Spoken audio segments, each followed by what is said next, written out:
Mixing fire alarm conductors with power conductors presents several potential problems. Firstly, the National Electrical Code, or NEC, mandates that fire alarm systems be installed in dedicated enclosures or raceways. This separation is crucial to prevent interference from other electrical systems. Housing fire alarm conductors alongside power conductors within the same enclosure directly violates this NEC requirement.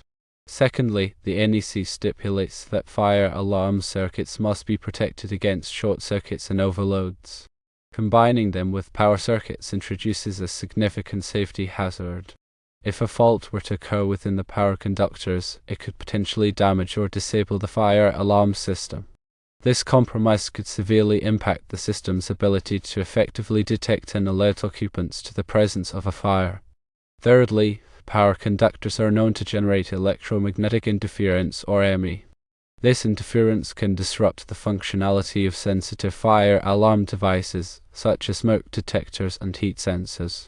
The resulting interference can lead to false alarms or, even more critically, to complete system failures.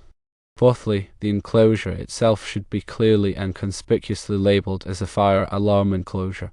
This labeling is essential to prevent any confusion or the accidental connection of non-fire alarm conductors to the system. Solutions to these problems firstly involve physically separating the fire alarm conductors from the power conductors. This can be achieved by relocating the fire alarm conductors to a dedicated fire alarm enclosure or raceway, ensuring complete isolation between the two systems. Secondly, it is critical to protect the fire alarm circuits with appropriate overcurrent protection devices. These devices are designed to interrupt the circuit in the event of a fault, preventing damage to the fire alarm system and minimizing the risk of fire. Thirdly, make sure that the enclosure is properly labeled as a fire alarm enclosure. This helps prevent accidental tampering or incorrect wiring in the future. Fourthly, and perhaps most importantly, have a qualified electrician thoroughly inspect and approve the work. This ensures that the installation complies with all applicable codes and standards, guaranteeing the safety and reliability of the fire alarm system.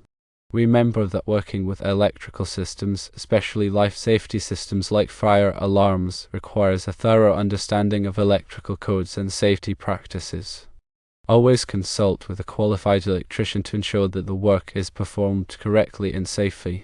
Failure to do so can have serious consequences, including fire, injury, or even death.